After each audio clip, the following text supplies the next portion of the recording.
আজকে বাজার থেকে নিয়ে চলে এসেছিলাম কোয়াশ, আর কোয়াশটা অনেকটা পরিমাণ নিয়েছিলাম 1 কেজি মতো। তো আজকে বেশি করব না, এই দুটো কোয়াশই রান্না করব। কিভাবে করব চলো রেসিপিটা তোমাদের সাথে শেয়ার করব। আর ফার্স্ট টাইম আজকে নিয়ে আসলাম, তো সেই জন্য কিন্তু একদম সিম্পল মেনু করছি।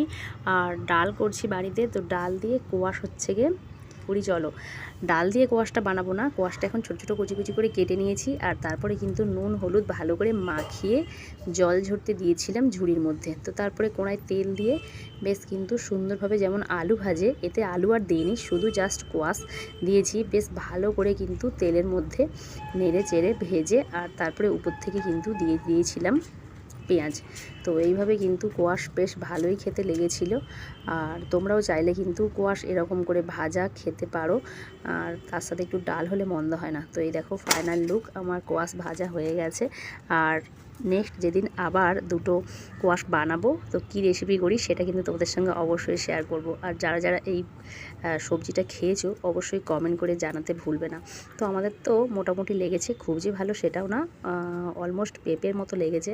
তো তোমাদের কেমন লেগেছে অবশ্যই কিন্তু কমেন্ট করে জানিও। আর কিভাবে রেসিপি করলে ভালো লাগবে সেটাও